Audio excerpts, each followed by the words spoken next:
All right, my people. What is going on? What is going on? Welcome to episode 10 of Unnecessary Rambling. Thank you all for joining me here today. Thank you all for stopping by. We got a fun episode today. Some good news items to talk about. The top 10 PS2 games to go over, voted on by you guys.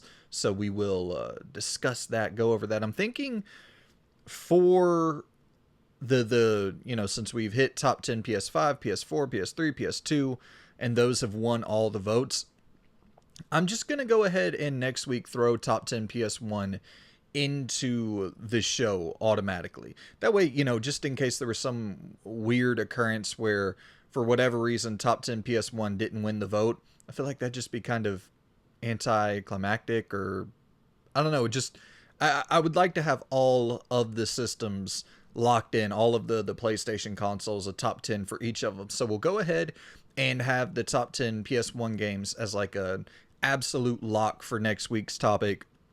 And then we'll also do, I'll put up a poll like I always do with 4 different topics for you guys to vote through. So, you'll select whichever, how the damn game goes. You'll select whichever one you want. We'll include the top 10 PS1 and whatever you guys vote on next week. So that is the plan. Or, well, it'll actually be, I usually post the polls on Thursday, so you'll see this on Tuesday. The poll will be 2 days later on Thursday. And you guys will pick the second topic there to go along with top 10 PS1 games. So, yeah, man.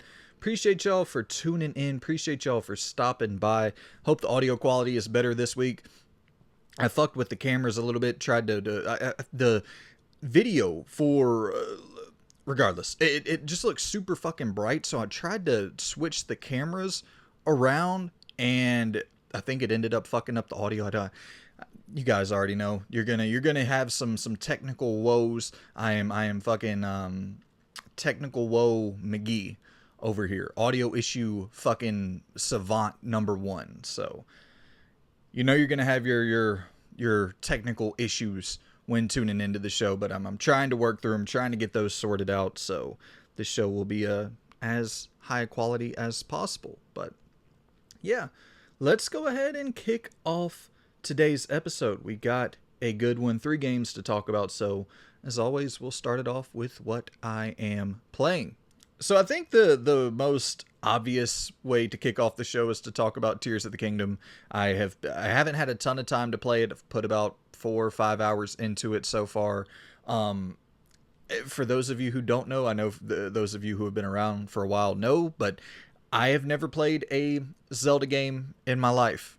Never Ocarina of Time, never Breath of the Wild, never Wind Waker, never any of the Zelda games. I've never even touched one. So this was an interesting experience for sure. I gotta say this. First off, the game is extremely high quality. Like, it's just a very well made, polished, open world game. And out the gate, that absolutely deserves its credit. Is this, from the 4 hours I've played so far, is it going to be something that absolutely hooks me to the end, that I see through, that I finish? I don't know. I'm not 100% sure because I'm just so out of the loop with the narrative. I have no idea what's going on in this story. These characters that they're talking about, the way that it's presented, though, I will give them credit for that. I think it is actually presented really well. I'm surprised that the production value is as high as it is for like some of the cutscenes and shit. I really wasn't expecting much voice acting, much cutscene action going on at all. So that alone has kind of shocked me.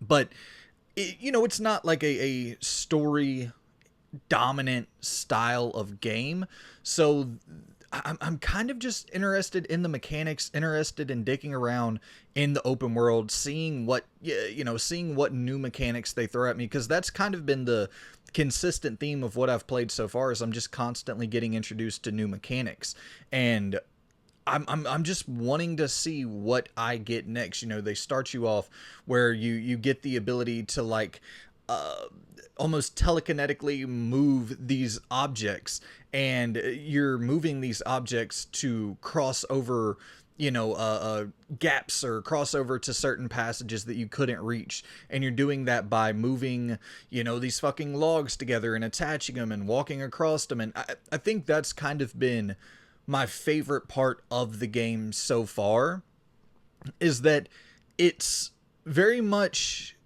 allowing me to figure out the solution to these problems. It's almost in a way reinvented the way that I think about puzzles, where like there's not just one solution. There's not just one answer to the problem. It's whatever your brain can think up, whatever concoction you can create to, get across that side of the lake that you couldn't reach before because of the current. Do you want to go and grab the logs, stack those together, attach those together, walk across the logs? Cool, go do that. Do you want to go grab this big ass building block and do that, and then just telekinetically move it from one place to the next and slowly, methodically, just trot across those building blocks to get to the next stage? Cool, go do that. Like it allows you so many different ways to find solutions to these puzzles. And I think that's been my favorite thing with this game so far. The combat's really simple from what I've played so far, but I do like, once again, including the building mechanics there, where you can fuse the different weapon properties. So you can go and grab a boulder, attach it to your shield, and now you got a fucking shield or a boulder for your shield. You go and grab a whatever the case may be, and you stick it to the end of your sword, and now or the end of your what's those fucking long, like the long stick things, the staffs, and now you got like this extra stab effect going on at the end of your staff because you fuse something to the end of it. Like, I really do enjoy the amount of because like when I'm walking around in the world, it's not just that I'm looking for things to pick up for health items and for items to combine for different effects when I'm cooking and shit like that. I'm actually looking around for things that I can add to my already existing equipment to make it better. And that's just a fun way of upgrading your weapons without actually having to sit in menu screens and just slowly fucking, okay, I'm gonna go a point up here, a point up there. It's like all in-game kind of upgrade systems that are just on the fly, swapping between shit. And yeah, I gotta say that the gameplay of it has been very engaging, very fun. The weapon durability is something that I am kind of surprised how much I do enjoy that, and how much it harkens back to what I appreciate about survival horror games, where in Tears of the Kingdom, like if you have a level 4 weapon and a level 5 weapon, level 6, level 7, like I'm always just staying on the lower end. I'm always just using my level 4, my level 5, my level 6, and keeping like the level 7, 8, 9 separate. That way that if I run into a challenge that I can't overcome, I go to the more powerful weapons. And it's similar to the way I play survival horror games, where it's like, okay, I'm going to save this goddamn rocket launcher for the Nemesis boss battle that I know is coming up. Or, you know what I mean? Like, I'm just going to use my handgun and use my knife or use my shotgun and keep the fucking Gatling gun and rocket launcher for the later stages of the game. And I've been doing that kind of same thing with Tears of the Kingdom. And I really do like it. The only complaint that I would have with the weapon durability so far is that I wish it auto-swapped to your lowest ranking weapon if one of your weapons broke. But once again, that is because I really like fast-paced combat in games. I like quick-moving action in games. And I think it just breaks up the flow a little bit whenever you have to go into the menu, select the next weapon that you want to equip.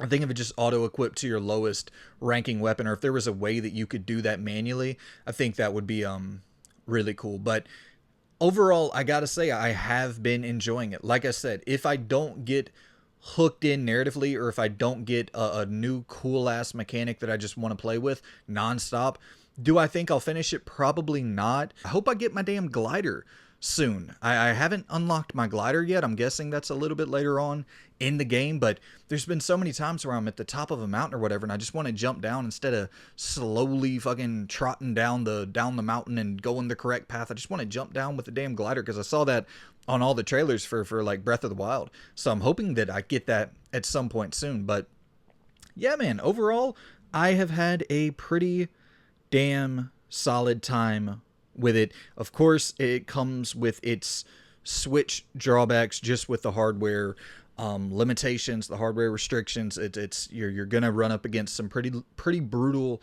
loading screens at times. I don't think it's overall the most satisfying game to look at. I think it has a good art style, a good art direction, but in terms of like, it's not gonna knock your socks off on any graphical or performance level. It's functional, and the frame rate stays pretty consistent from what I've played so far. It hasn't been anything jarring that's like broke my experience or anything like that, but it's obviously not a technical powerhouse by any stretch of the imagination. I imagine that it's probably a technical powerhouse for the Switch, but you know, it has its hardware limitations, and that's something that you kind of just have to expect at this point. But yeah, man, it's been a damn fun game so far, and I definitely will play more of it.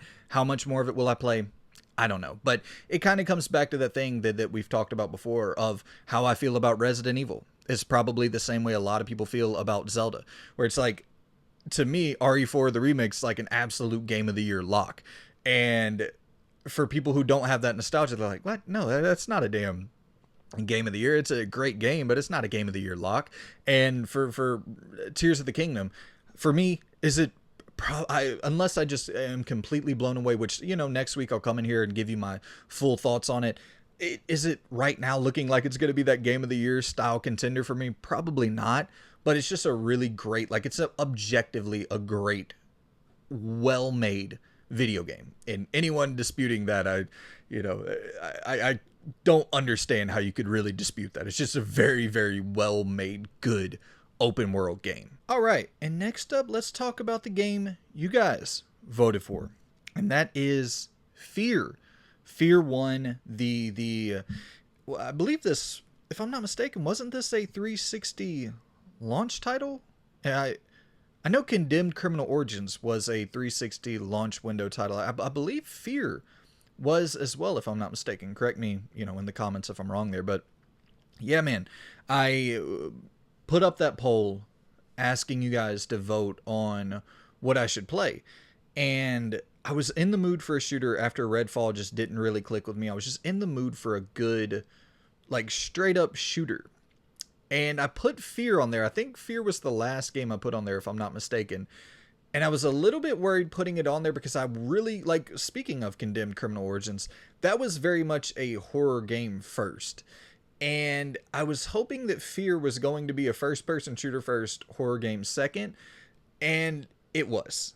I was really worried that it was going to be horror first, first-person shooter second. But it was absolutely first-person shooter first, horror second. And that was exactly what I was looking for, because that was kind of the mood that I was in for Redfall, what I was expecting with Redfall. So this filled that void perfectly for me, and I really, really enjoyed Fear. It definitely has some age on it. There's no doubt about that. But a lot of the aging effects that the game has is kind of fun to fuck around with. Like the slowdown feature, I feel like that's something that you wouldn't ever see in a modern game, where you can literally just slow time down to an absolute halt and just pick off enemies one by one. It's so fucking easy. Well, let me be clear. Playing it on the normal difficulty, Fear 1 is so easy. I'm constantly strapped up with 10 med kits and a full suite of body armor, and like you're just loaded up, ready to go, no problems presenting themselves to you. There's like maybe 2 boss battles that are kind of difficult, but even then, not really, especially if you grab a rocket launcher up off the ground. And they always, anytime you're about to go into a boss battle, they give you like a rocket launcher laying there, or just a super powerful weapon that you can pretty easily take out the boss that you're running up against. So I had a really good time with this. I thought the environmental, I guess, puzzle solving was fun and felt reminiscent to Half-Life a little bit to me, where it and also kind of had, I shouldn't say Metroidvania because you're not really like doing the backtracking and looping back around, but it's just this,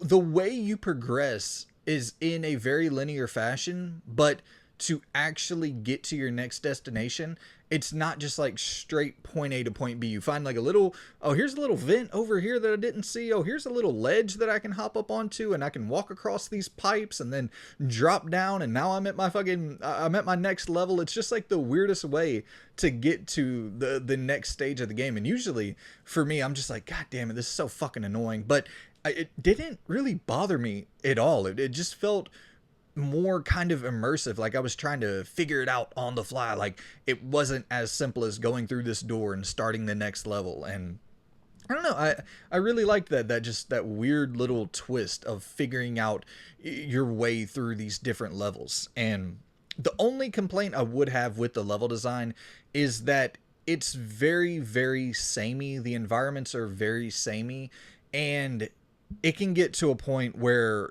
if you are kind of running around like a chicken with your head cut off, not finding your way, the most difficult part is that the environments look so similar. So you're not 100% sure, did I already go through here? Or, have I been here? Or you go off to a section that you haven't been to, but it looks just like the last section. So you're like, I think I have been here. But a cool thing is that a way to identify if you have been in an area is that when you're shooting at enemies and like you miss and hit the wall, your bullets leave permanent markings on the wall. So that was kind of a way I started going through and say, okay, well, there's some fucking bullet markings on this wall, so I must have been in this area at least once before. So let me try to go and find an area that has like, none of my damn bullet markings on the wall. And so little things like that. And the AI was actually surprisingly intelligent with Fear, where the enemy AI, they like, if you're walking into a room that has a bunch of enemies and you're walking through like a dark area and you have your flashlight on you, and the enemies see it, they'll say, oh, flashlight, get to cover, da da da da. And so they're prepared for you because they saw your flashlight, which is something that I don't think was all that common at the time. And yeah, the shooting was decently solid and functional enough. There's not a ton of enemy variety. There's not a ton of weapon variety, but it was just like a fun 5-6 hour, very linear first person shooter from yesteryear, the style of games that I kind of crave in today's market.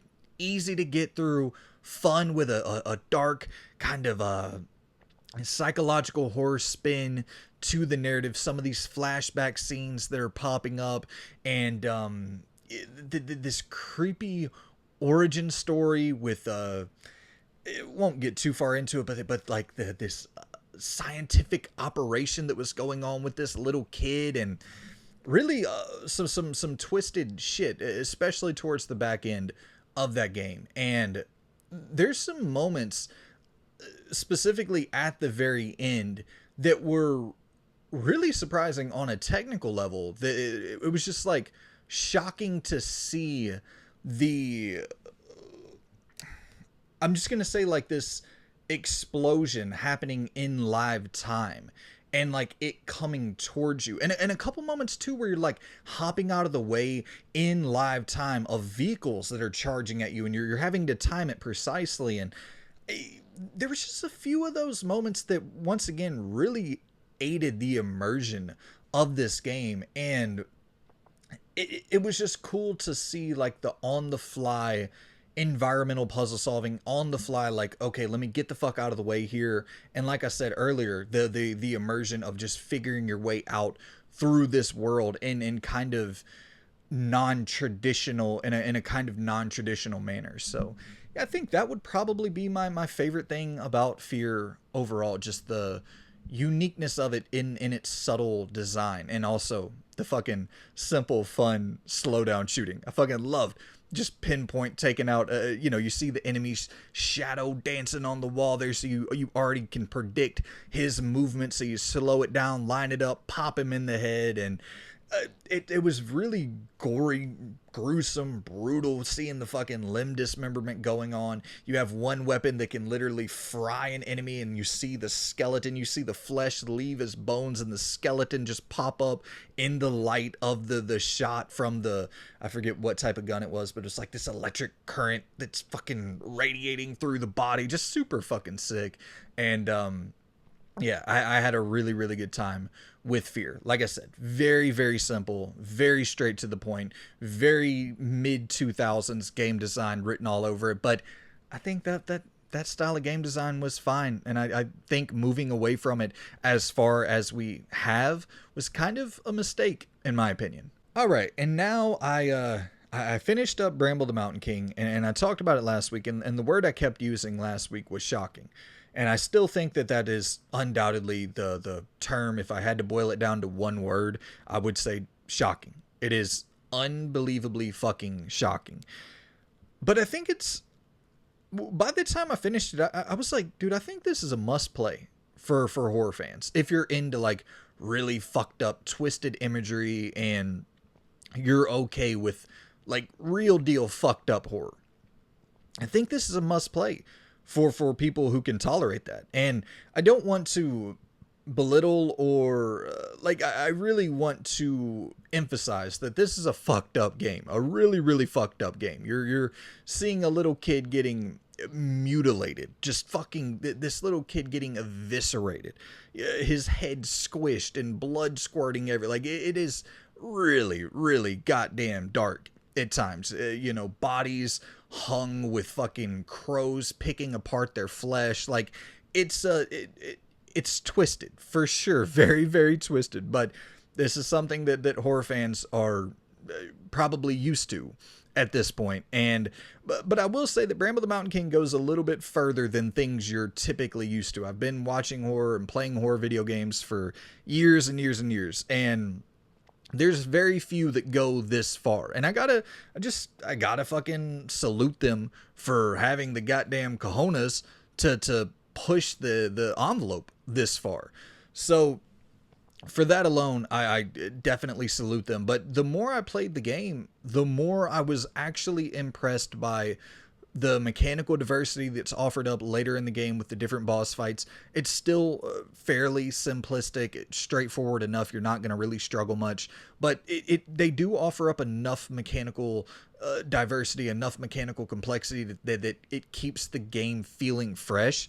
But more than that is the location diversity. You're constantly seeing something new, going to a new level, platforming a different way, solving a different style of puzzle. So it's just feeling fresh constantly. And last week when I talked about it, I think I was saying that, it's not on the level of Little Nightmares, and I still absolutely believe that it's not on the level of Little Nightmares.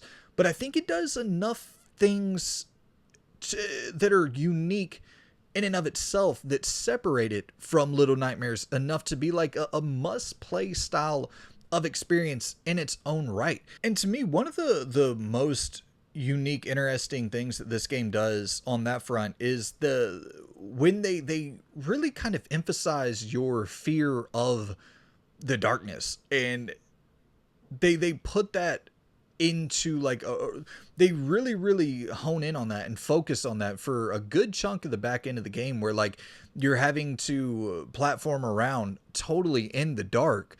And it almost feels like you're in a room where you're having to, feel along the walls to figure out what you're up against and how to, get to the next platform that you're trying to reach. And you're doing this you have a flashlight, but if you use it, there's these like zombies that are in the room that just bombard you, that totally rush you anytime they see the light. So it's this fear of, okay, what am I more scared of, these zombies or being in the dark? And I don't know, I really liked that little twist that they did to, I don't know, emphasize your fear of the darkness and focus on that. It's not something which is surprising how like that's a main focal point for most people's fear. Like, I think almost everybody has some inherent fear of being totally in the dark, but it's not often utilized as well as it is here in Bramble. So I really did. I really enjoyed that.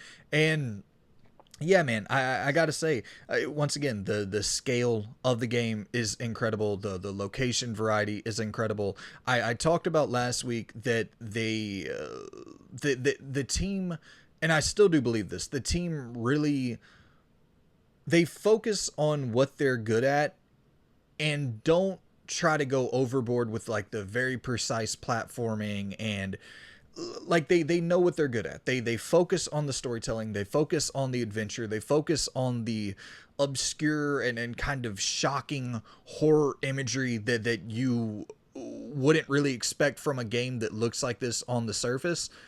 But I will say, unfortunately, they do at times go a little bit into the having to be kind of precise with the movement, kind of precise with the platforming. And I think it drastically hurts the experience, because this is just not the style of game that Bramble the Mountain King should be, in my opinion. It just, the platforming and the movement are absolutely the two weakest points of the game.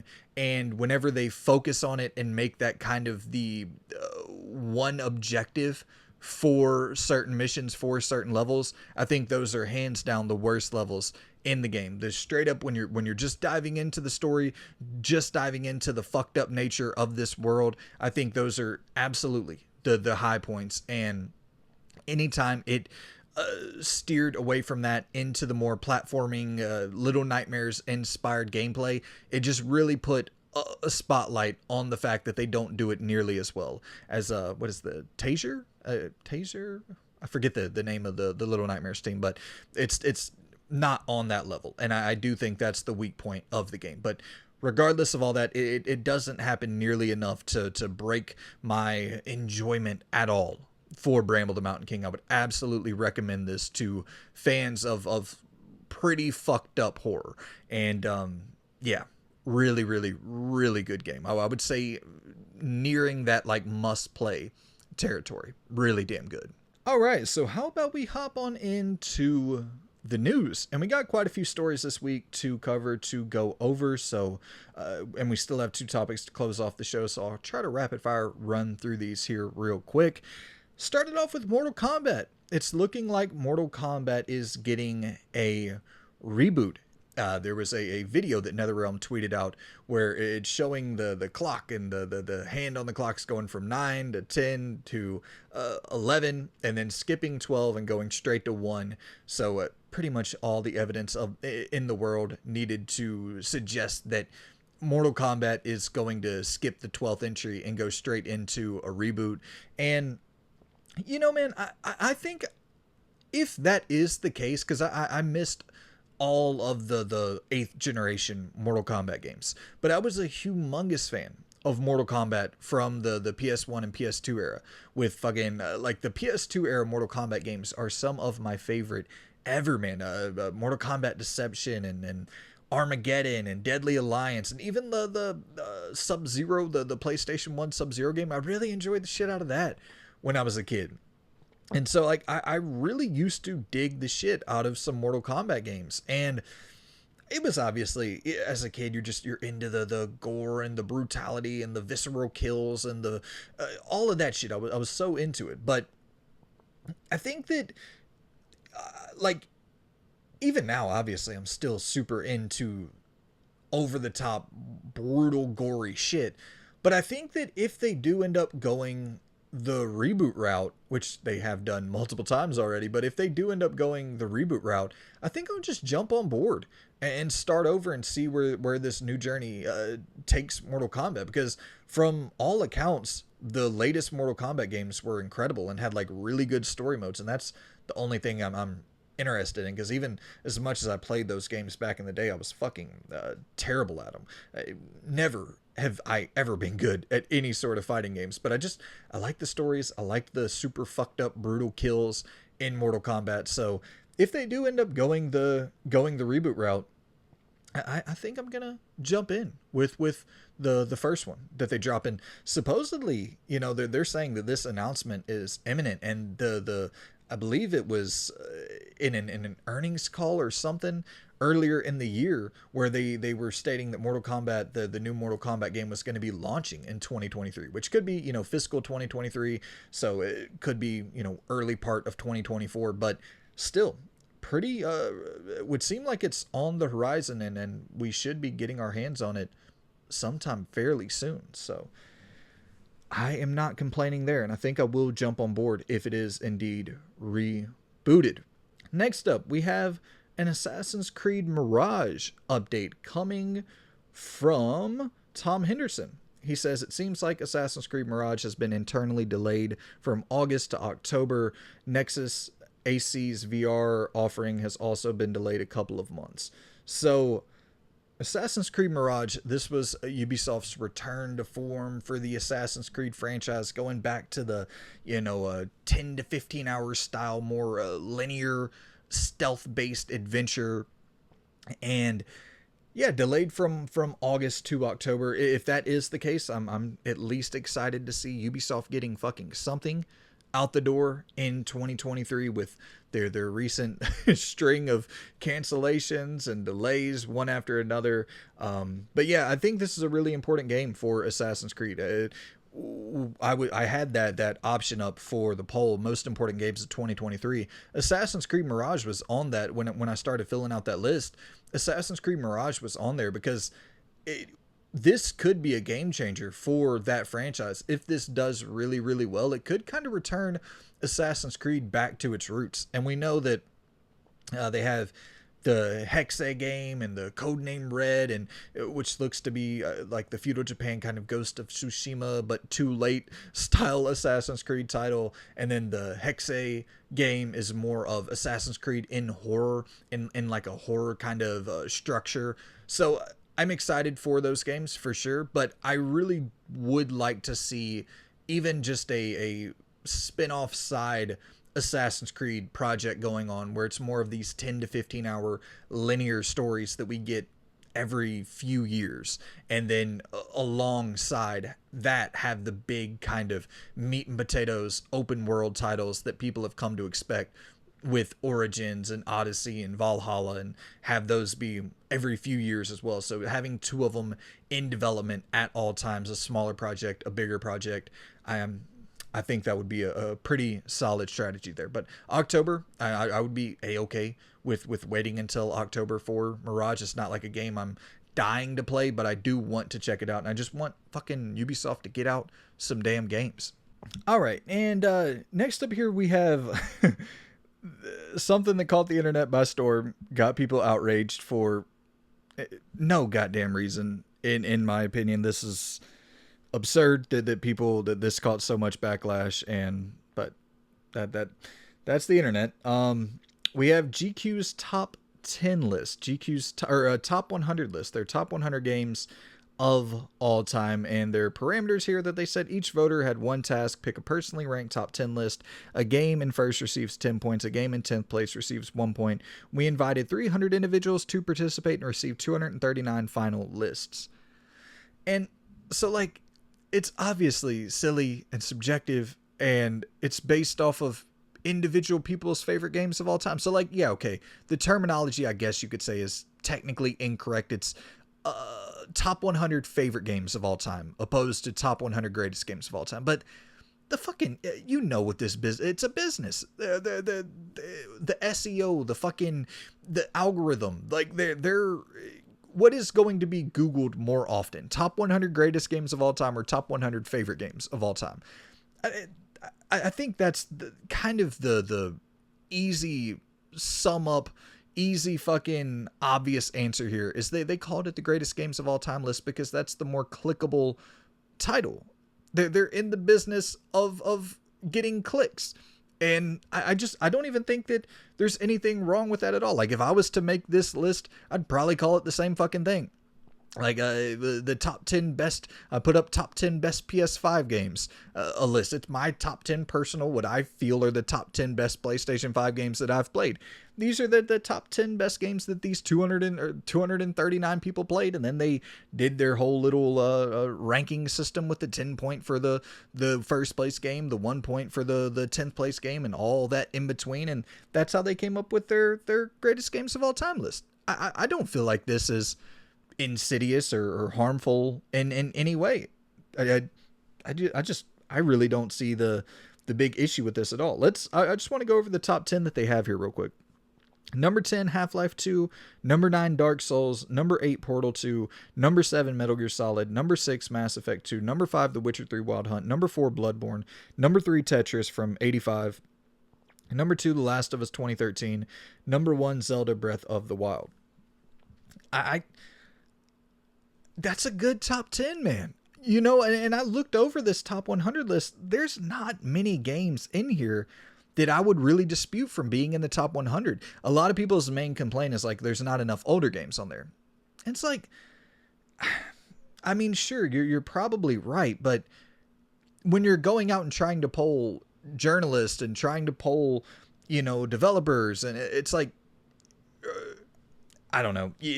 Sure, there's probably a better way to set it up to have this many 50-year-olds, this many 60-year-olds, this many 40-year-olds, 30-year-olds. But like, I feel like the industry is primarily made up at this point of people in their, you know, 40s and 20s to 40s range. So it's like that's kind of the results you're going to get. And then I don't know. I just personally, I don't understand the outrage at all with this list. And the crazy thing is, once again, everybody's saying that there should be more older games on there.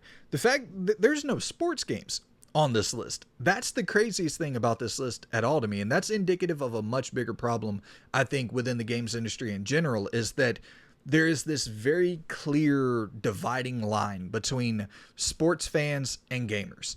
And I don't understand how that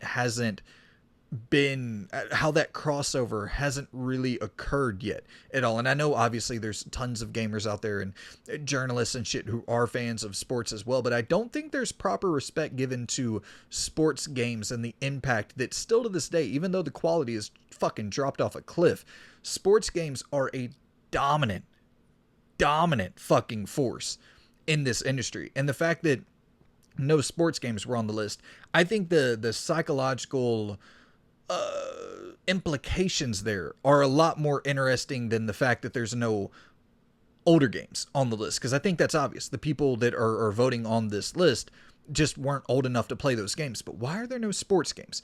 That's the more interesting thing about this list at all. The fact that NFL 2K5 isn't on there. The fact that NBA 2K11 isn't on there. The fact that Madden 04 isn't on there. Because there's games from that generation, a plentiful fucking PS2 games on that list.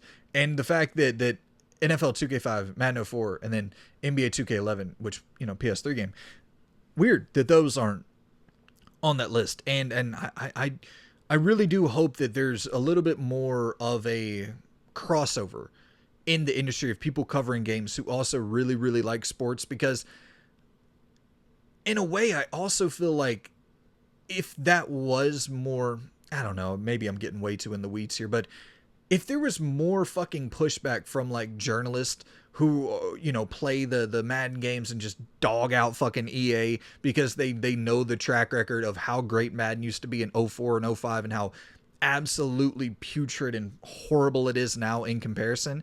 If there was that sort of backlash inside the industry, maybe things could change a little bit more. And maybe I'm just overlooking a lot of people who do provide that backlash, and maybe that's on me. But yeah, just really weird that there were no sports games on the list. I think that's the more interesting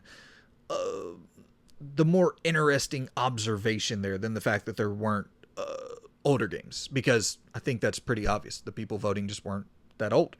So yeah, the top 100 list, I don't really understand the backlash there from GQ. They put together a cool little list, had fun with a bunch of people compiling their top 10s, and that's the result that they ended up coming to.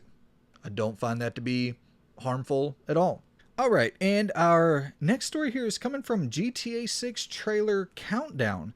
And it says, Rockstar Games has reportedly hired a team of 20 engineers that works exclusively on GTA 6's water physics, introducing surfing for the first time in the series. And their source is Dexerto.com.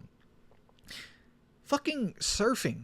I just who knows if this is legit or not. But when I saw this pop up on my feed, I was like, holy shit, that is perfect.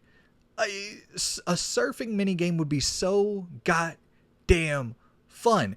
And I think that's kind of the biggest thing that I want to return to GTA 6 in general. It's just the influx of tons of little mini games and side activities that you can go and do. You know, I miss the weightlifting from GTA San Andreas and the basketball. I hope we get, weightlifting back. I hope we get basketball back. I want to see some fucking, bowling from GTA 4, throwing in surfing in there, obviously, the street racing, obviously, like having just a huge combination of mini games and side activities. Just imagine like fucking some Point Break vibes going on where you're going off and you're engaging in this bank heist situation, then you escape on a helicopter, you're jumping out the goddamn helicopter, parachuting down, you're running off with your stacks, heading to the beach, chilling with the homies, and then doing some goddamn surfing. Like, just the vibes of that would be so sick. So I don't know, this story could be absolute malarkey, but I think that sounds super badass.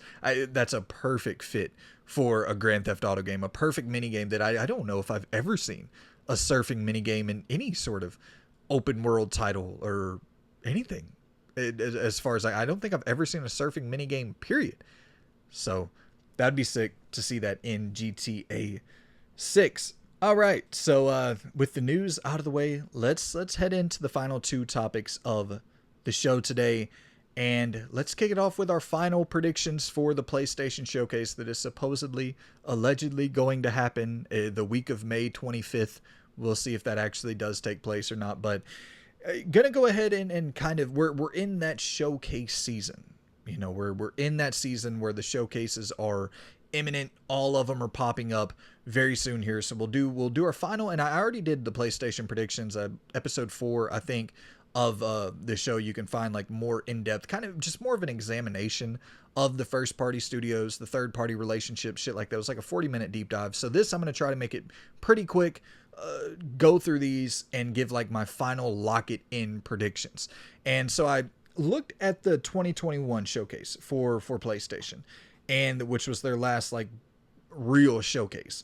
And there were 18 games, I believe, revealed at that showcase. So I'm going to do the same thing here. I'm going to try to predict 18 games that we see at this May, end of May, early June showcase from PlayStation. So let's go ahead and lock these in. Now, I'm not going to get too wishful here. I'm not going to get too cute. I actually don't think this showcase is really going to be one that is overly... I think it's going to be more about just establishing a legitimate pipeline and letting you know like what is on the horizon, what is imminent in the PlayStation ecosystem within first party and third party, exclusive titles. I think that's going to be a lot more what this showcase is about than giving you the big Knights of the Old Republic remake shocking announcement and the big Wolverine shocking announcement. Like, I don't really think that's what this showcase is going to be. I would love to be proven wrong because I am 100% on board for those big holy shit moments. I think those are way more exciting than just lining up the phase 2 or whatever you want to call it. But regardless, I think we're in for a pretty solid showcase nonetheless. So let's go ahead and kick off my list here. Started off with obvious ones, The Last of Us Factions. I do think we're 100% going to see The Last of Us Factions revealed at this showcase. I think we'll get a real look at gameplay here, and I think we'll get a release date. A lot of people are hoping for that 2023 date on Factions. I don't think we're getting a 2023 date on Factions. I'm going to say Q1 2024 is the release date that we're going to be given at this showcase for Factions 2. Next up, of course, we're going to get Spider-Man 2. We're going to get a good look at gameplay. We're going to get a release date. I think that's just a given with the Venom voice actor leaking that it was supposed to come out in September. Who knows if that ends up being true? I would suspect it probably will be the case. Spider-Man with a release date given, Spider-Man 2 with a release date given for September. I think that's a fairly safe locked there, but I could maybe see it slipping into that November, December territory. But if I had to predict a specific release date, I think you just have to take the voice actor. Was it Tony Todd for Venom? You probably have to take him at his word and say it's likely going to be a September release date that we see at this showcase, along with some chunky, solid gameplay. Rise of the Ronin. I debated hardcore. Is it going to be Ghost of Tsushima here, or is it going to be Rise of the Ronin? I don't think you put both of those in the same showcase, just because one's definitely going to overshadow the other. I'm going to say Rise of the Ronin is what we get here. We saw a little bit of gameplay, the last look that we had, or the reveal trailer that we had of Rise of the Ronin. We actually saw a little bit of gameplay, so I'm thinking that's probably fairly far along in development. I think they gave a 2024 release date the last time that we saw it. So if that's the case, we're probably going to line that up, get a locked in date for Rise of the Ronin. Team Ninja game, supposedly going to be their attempt at a real big breakout hit here with Rise of the Ronin. So I think we will see that pop up. I'm saying no Ghost of Tsushima 2 reveal. That might come back to bite me in the ass. I would love to see it, but I'm saying Rise of the Ronin we see here, Ghost of Tsushima. I think that's a big kind of next year style showcase to, save it, stay conservative. If you need to keep Ghost of Tsushima in the waiting behind the fucking curtain for next year for a big reveal, then I don't think there's anything wrong with that, because I think the showcase we're going to get is going to be real damn solid regardless if we see Tsushima 2 or not. Next up, Pacific Drive. We need a release date for Pacific Drive. I think we will get that. I'm going to say October 2023 for Pacific Drive. Line it up great there with a nice Spooktober release date with its creepy fucking road hazards that you're taking your Volkswagen, customizing it in this weird ass world that's trying to kill you. Looks fun as shit. Can't wait to play it. And I think we will get a date for Pacific Drive for October 2023. Project Eve, or fucking Stellar Blade. They renamed it to Stellar Blade. I think we're absolutely seeing Stellar Blade with its date. It was supposed to come out in 2023. I could see that maybe slipping to 2024, but once again, we have seen quite a bit of this game. We've seen some really, really chunky, solid looks at gameplay already. So I think we do have our official locked in date. I'm going to say holiday 2023 on this one as well. But once again, would not at all be surprised to see it slip to early 2024. Next up, Silent Hill 2, the remake from Bloober. This is absolutely, you would have to expect this is going to pop up. The president, I believe, of Bloober said that it was kind of in its final stages of development. And then Bloober retracted some of that shit. Was like, hey, no, that's not exactly 1000% correct. We still got a little bit of work to do. So I'm going to say a 2024 date is given for Silent Hill 2, the remake. And I'm just going to say a window. Like, it's just going to say 2024 at the end of the trailer. I don't think we're going to get a specific date for Silent Hill 2, and I don't think we're going to get a 2023 date like I was expecting earlier whenever the president was going off with his fucking sticking his chest out saying, yeah, we're right near the end of fucking development for this thing. It seems like that might not be the case. So I'm going to say a 2024 window is given at the end of a good gameplay trailer for Silent Hill 2, the remake. And staying right there in the Konami world, Metal Gear Solid 3, that's the rumor. I think that's a huge mistake going with MGS3 opposed to MGS1 for the first remake. But I'm guessing it's Bluepoint as the developer here, and I'm just taking the leakers at their word that it's going to be MGS3 over MGS1. A part of me wants to just go off on a limb and say we get Metal Gear Solid 1 first, and then 2 and 3 the way it probably should be. But I'm gonna take them at their word. I'm gonna say we get an MGS3 cinematic reveal from Bluepoint, no release date attached to it, pretty much nothing at all other than just a reveal to let you know Metal Gear Solid 3 is in the works and it's coming to you from Bloober. Next up, once again in the third-party exclusive sphere here, I'm thinking we're gonna get FF16 and FF7, both Final Fantasy 16 coming out in June. Obviously that's going to get one of its like final trailers at this showcase, but I think we're also going to get Final Fantasy VII Rebirth as like a final announcement for the showcase. Well, no, Metal Gear Solid 3 will be the final announcement for the showcase if it does pop up, but FF7 Rebirth, a real look at gameplay with them saying that they were trying to hit winter. I believe what did the last trailer said, like it'll be available next winter or some shit like that. So if it's going to try to be, a December 2023 or a January, February 2024 game, it's about time that the marketing should start ramping up for Final Fantasy VII Rebirth. Would I be surprised to see it delayed? No, but I just feel like I think we'll get both of them here at this show. Maybe not because one may overshadow the other, but I just have a hard time seeing this game launching winter 2023 or early 2024 and not beginning the marketing campaign like ASAP. So I'm going to say both FF16 and FF7. And then obviously we got to head to the area, the area of PlayStation's new initiative that most of us probably aren't on board for, but we know it's coming. It's coming down the pike, regardless of how we feel about it. We're going to get some live service games announced here. I'm thinking probably 3 or 4 live service games announced at this showcase. I was thinking the Deviation, the Deviation first-person shooter.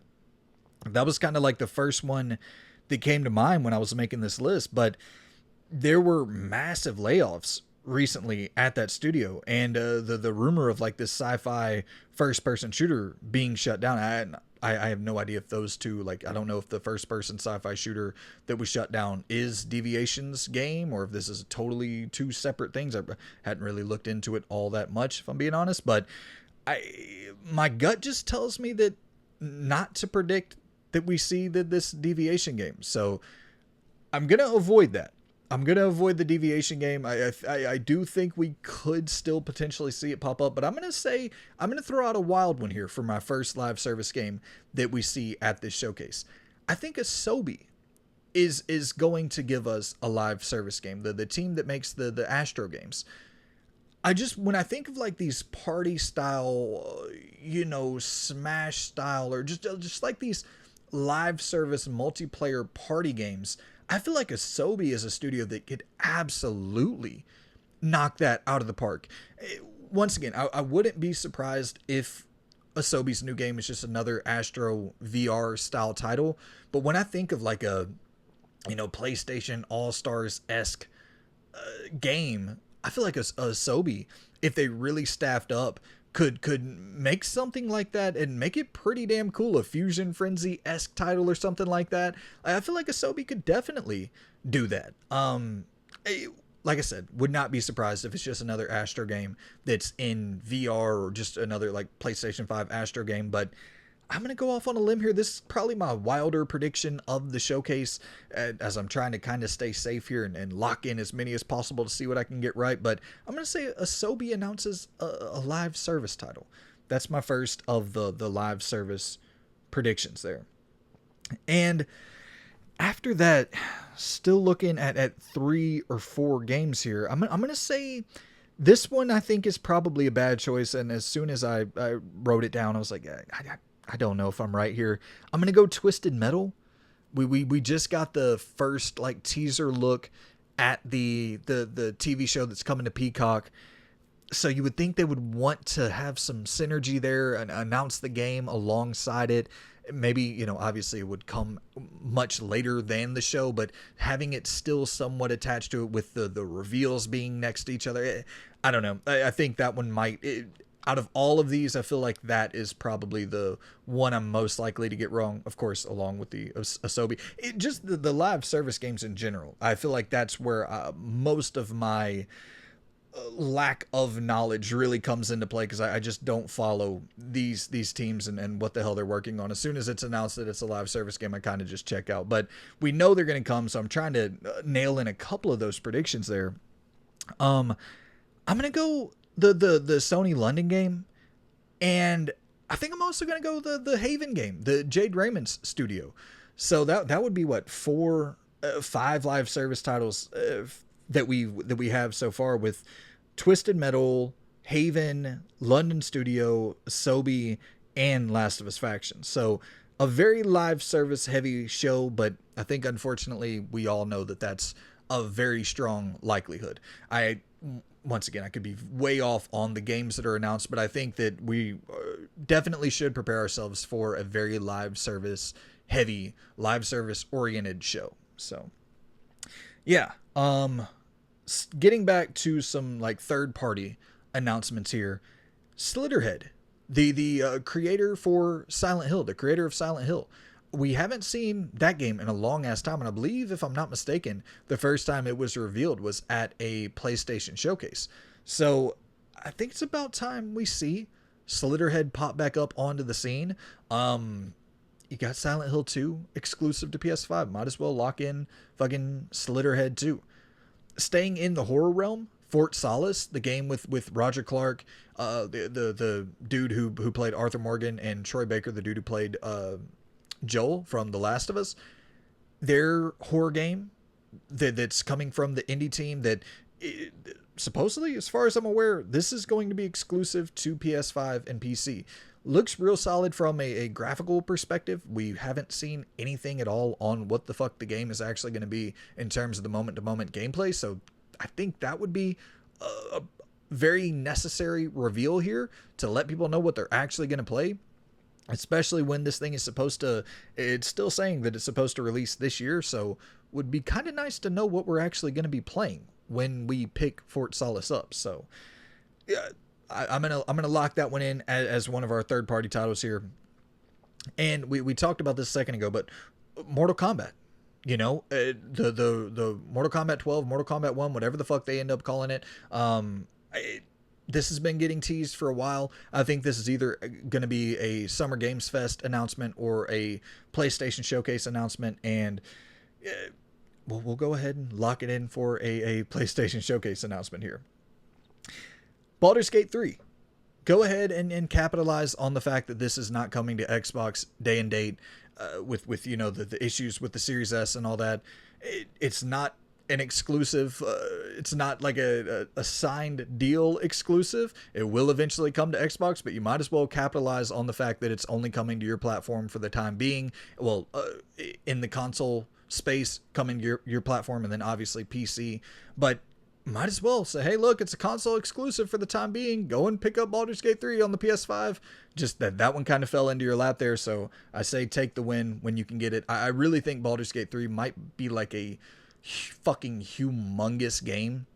And I know that 1 and 2 were sold decently well, a couple million copies apiece, but I think this could be like a 5 to 10 million fucking unit pusher. I really think this game could be massive because I imagine that the feedback and the reviews are going to be glowing for this thing. So the fact that you have it exclusive to your console just, you know, because of the Series S, go ahead and fucking take advantage of that shit. But my final prediction that I'm going to go with, the 18th and final prediction for my list here, I got to go with the heart. And I'm going with Little Devil Inside. That's, I think, one of the most ambitious, interesting looking indie games that I'd ever seen in my life.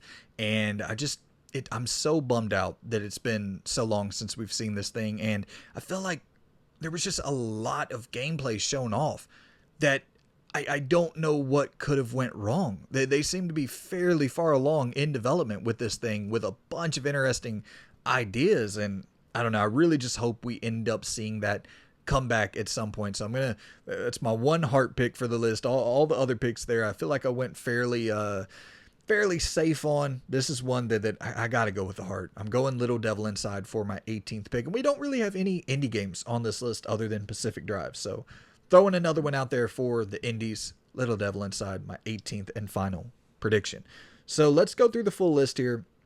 We have the 18 games are Last of Us Faction, Spider-Man 2, Rise of the Ronin, Pacific Drive, Project Eve, Silent Hill 2, Metal Gear Solid 3, Final Fantasy 16, Final Fantasy 7, Asobi's live service game, the London Studios new game, Haven's game, Twisted Metal, Slitterhead, Fort Solace, Mortal Kombat 12 or Mortal Kombat 1, however they end up doing that, Baldur's Gate 3, and Little Devil Inside. And like I said, I think you save the Tsushima 2s, I think you save the Wolverines for next year's showcase to just go ahead and have a solid showcase planned out for 2024 with a bunch of games that'll be releasing that year and the following year. And then, obviously like the rumored Castlevania game that they have the exclusive rights for there with Konami, which we have no idea if that's a legitimate thing or not, but seems like it could be with Metal Gear Solid, the rumors of that being exclusive. We know Silent Hill 2 is exclusive, and if they grab Castlevania as well, you have that sitting there waiting behind the fucking curtain for 2024. Tsushima waiting behind the curtain, Wolverine waiting behind the curtain. Yeah, you got a lot of shit ready to go for next year's showcase. And then with this year's showcase, some pretty big shocking announcements. Metal Gear Solid 3, if we got to look at Final Fantasy 7 Rebirth gameplay, that would be shocking. And then just filling in the kind of pipeline there with Factions and Spider-Man 2 and Rise of the Ronin and Silent Hill 2 and like the big titles. A Twisted Metal reveal, that's a big title to pop up that people have a lot of built-in nostalgia for. So I think we could be on the precipice of a really big, solid showcase that, while it might not be as exciting as seeing KOTOR pop up, the remake of KOTOR pop up, and the fucking Wolverine game by Insomniac might not be exciting on that level, I think this is still a damn good showcase that we're on the cusp of here. So those are my final 18 predictions there. All right, and now it is time to close off today's episode with the poll that you guys voted on over on YouTube. You voted on the top 10 PS2 games to be the final topic of today's show. And yeah, man, let's go ahead and kick this thing off. This list is, I'll go ahead and admit it, it is a very nostalgic list and void of all objectivity. This is straight up a list that my damn 12-year-old brain would have put together. It's all fucking nostalgia here. And I tried to weigh replayability pretty heavily with this list as well, like games I actually do go back to, because I feel like that's pretty important with generations that are this old. It's like, what do you still go back to and play? Not just your favorites for the time, but what do you still go back to and play? I think that holds some weight here. So top 10 PS2 games, let's kick it off with number 10, NBA Street Volume 1. I just really loved the setup for Street Volume 1. It was less over the top and just chaotic than something like NBA Jam, but less simulation oriented than something like NBA Live or 2K at the time. And I like the simplicity of you go in, you beat the teams, you take their players and the little story mode, circuit mode thing, having Michael Jordan on your team from the jump, the fucking chaos of the nonstop alley-oop fest in this game, just in the gameplay. It felt like the AI was so hyper tuned to always fucking take those cuts to the hoop, jump up, ready for the goddamn alley-oops. And but it also felt like you could set up a little bit of a half-court offense from time to time, juke your defender a little bit, go in for a finger roll. So it felt like it did have core basketball essence there, as well as the chaos and the fucking frantic nature of something like an NBA Jam. It was so pick up and friendly to play with a friend, so easy to get into, and swapping the controller back and forth in the circuit modes. And it was just the one that,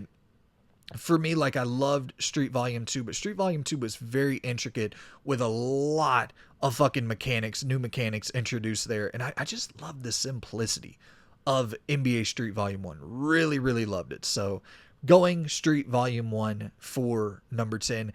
I would like to go back and do like a full replay of that series. Play Volume 1, play 2, play 3, play fucking Home Court, I believe was the final one, just to see how they hold up in retrospect. I think actually Home Court on the PS3 was, even though it dropped off a cliff, I think it actually reviewed really well. So, because I remember not being interested in that one at all. So I think that's the one I'm most curious to go back to. Might try to, if there's a slow time in the year, might try to go back to NBA Street Home Court to see if that holds up well at all. Number 9. Going with Midnight Club Dub Edition. Midnight Club 3. Fucking, probably my favorite racing game of all time. The soundtrack in Midnight Club 3. was so goddamn sick. You had 50 Cent in there, you had Lil Wayne in there, you had Queens of the Stone Age, Marilyn Manson, you had fucking Twista, you had T.I. Like, it was just stacked. That soundtrack was absolutely fucking loaded. And the actual racing was just incredibly addictive. You know, you're bobbing and weaving, avoiding traffic with just such solid driving mechanics. This fully open world arcadey racer. You got like motorcycles thrown into the mix there that you can drive. All these different types of races and events that you can go and just drive up to and attend. And I don't know, man. This game was humongous. Easily, you're looking at 20-30 hours of gameplay if you try to go in and complete it. And this was a specific time and place thing when you're thinking of going in and tricking out your cars, and I believe you started off with a Mitsubishi, if I'm not mistaken, and going in and trying to put that motherfucker on 26-inch rims. And it was just the bling era, man. I loved the fucking bling era of hip hop, and this was very much embodying that. And yeah, from the soundtrack to the different ways you can trick out your car, and then you're going on these races and doing you're hitting the NOS button right at the perfect time when you're going up for a jump, and you're just gliding through the fucking air. So cool, man. I loved some goddamn Midnight Club 3, and I went back and replayed this last year, and still so fun. I was like, yeah, I'll play it for a couple hours. Ended up playing it for like a fucking week. Just so fun. Incredibly addictive.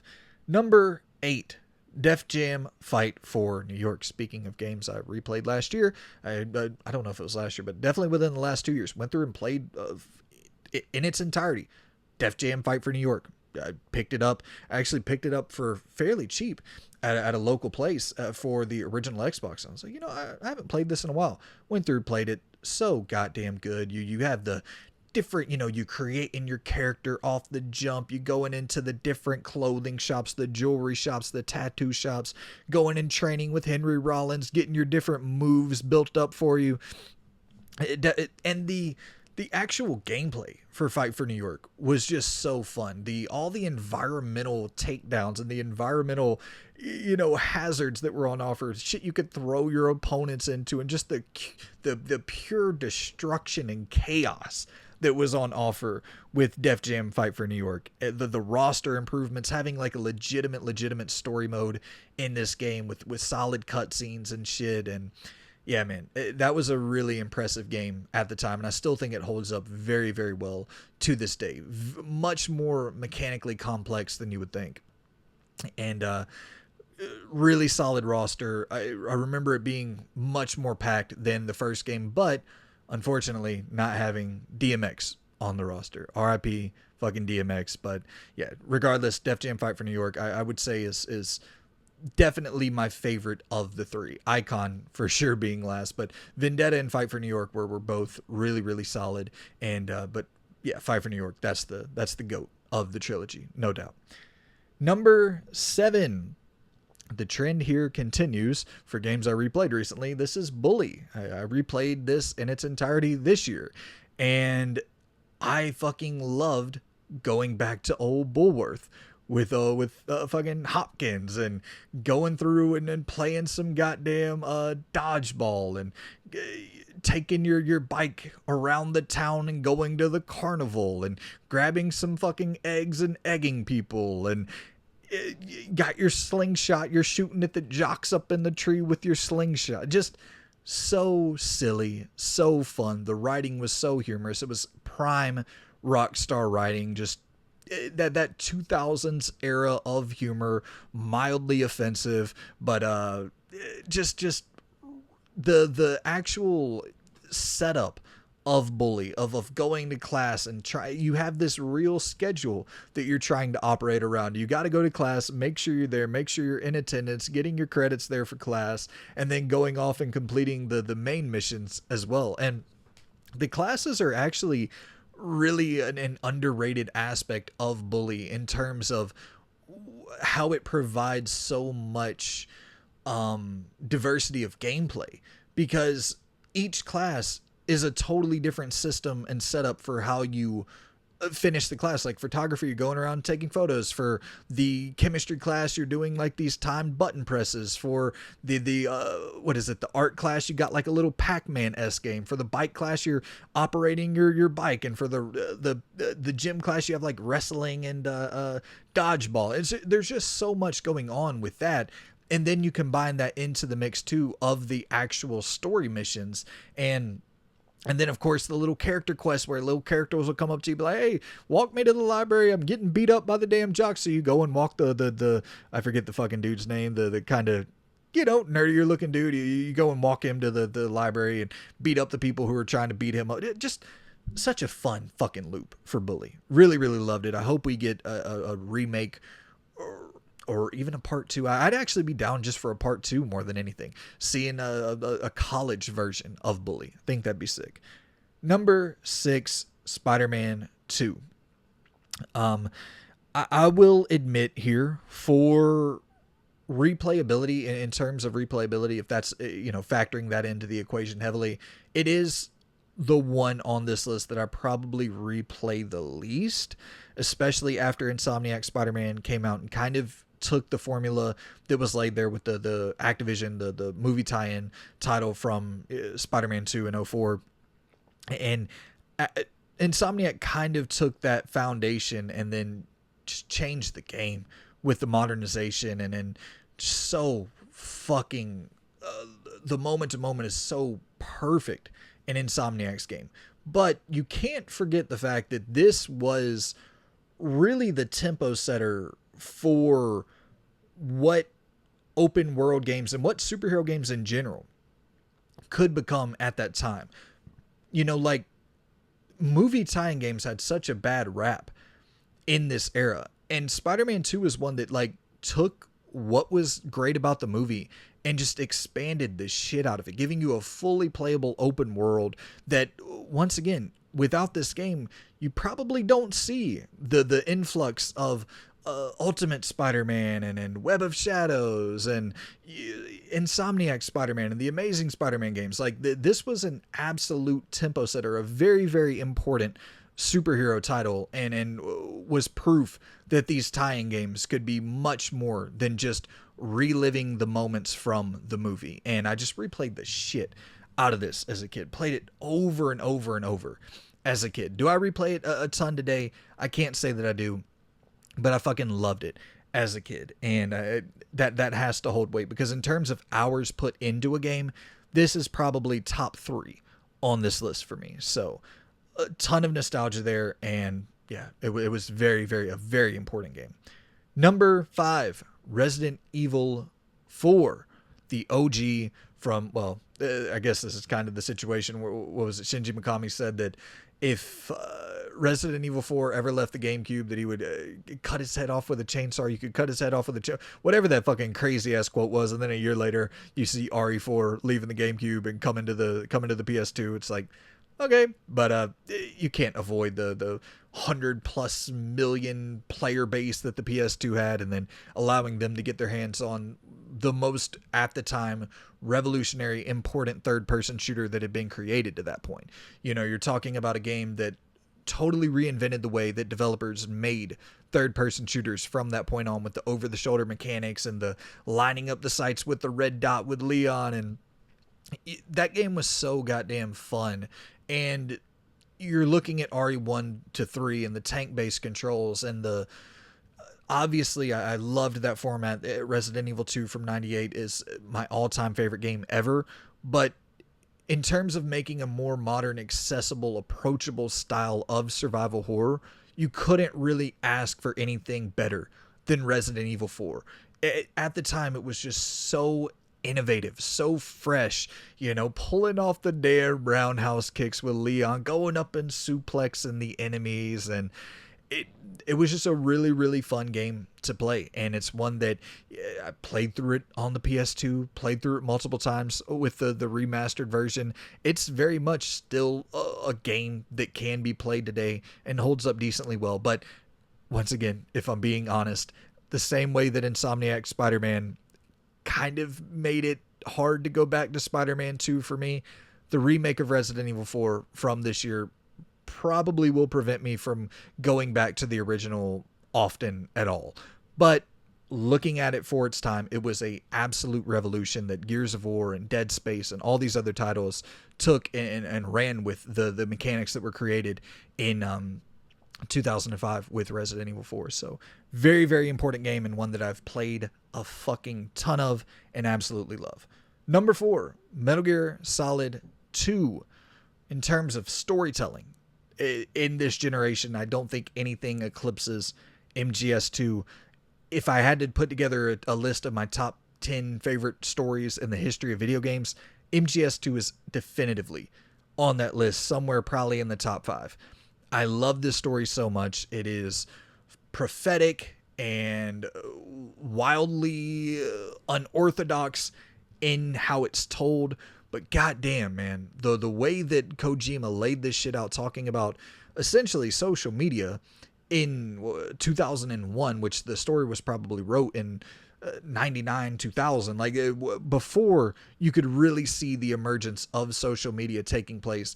Kojima's going in there and crafting a whole narrative that is essentially really the crux of it is about government tyranny and controlling the freedom of speech through these different social media platforms and shit like that. So it's like very, very prevalent to this day. And for this to be a story from 2001, going back to it today, it's even more kind of eerie and uncomfortable seeing that told. But not to mention you're talking about the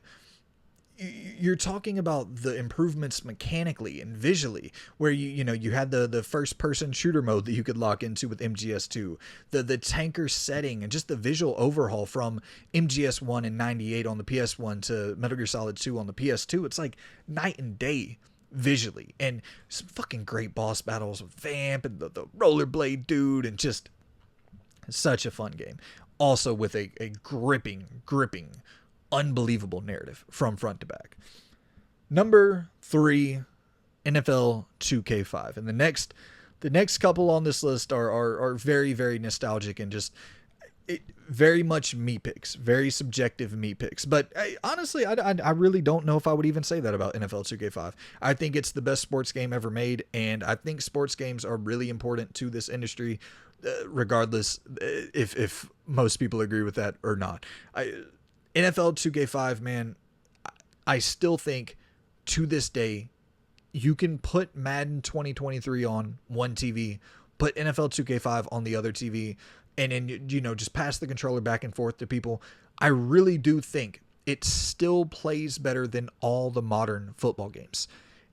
Of course, you're going to have to get over the fucking graphical difference there, but in terms of the actual gameplay, NFL 2K5 feels so good to play. The dropping back as the quarterback, how lifelike that feels. Handing the ball off the damn truck stick, which was so overpowered if you were using like a Jamal Lewis or Jerome Bettis, or I remember there was one other dude that I used the shit out of with the truck stick. It was just so overpowered. It might have been Fred Taylor for the Jaguars, if I'm not. You had Mike Allstott on the Bucks, just super OP with that goddamn truck stick.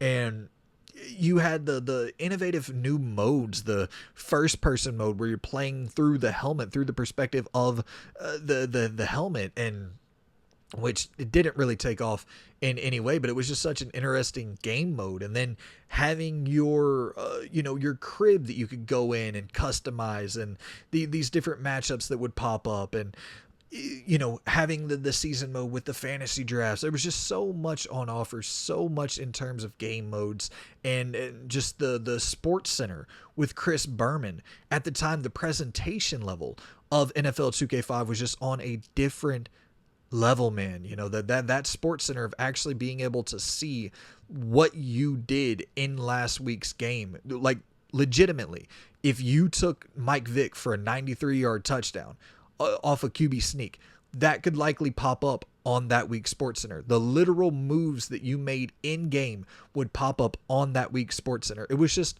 so ahead of its time, and I think truly the best sports game ever made, still to this day. Number 2, once again, this is absolute nostalgia talking here, but if we're talking about games I go back to and replay, SVR 06, I guess I just spoiled that there, but number 2, going with SmackDown vs. Raw 2006. That and NFL 2K5 are number 1 and 2 on this list in terms of games I replay the most still to this day. Absolutely. Number 1 and 2. But number 2 on my top 10 PS2 games of all time, I got to go SmackDown vs. Raw 2006. For one, just that GM mode is my favorite game mode ever in the history of video games. SVR 07 for sure, definitely you can throw that into the conversation as well, but to me personally, I think that the 06 mode is just so much, it's simpler, but it's just so much better in my opinion. And the roster is stacked, it's incredible. The gameplay, it's right before it kind of goes over the edge into the slightly more simulation, stamina focused to the wrestlers and shit like that. It's still very arcadey, kind of off the back of Here Comes the Pain, which absolutely could be on this list as well if I was just trying to do like one WWE game, one sports game, or one NFL game, one NBA. You get what I'm saying. I'm trying to keep it that way. There's some good diversity here on this list, but it's coming off the back of Here Comes the Pain and that style of gameplay, combining that with an awesome fucking season mode, combining that with an awesome GM mode. And yeah, it's just one that I absolutely love going back to this day.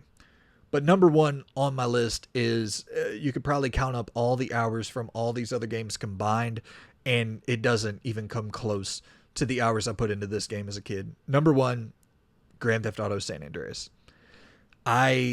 You're talking thousands of hours as a kid.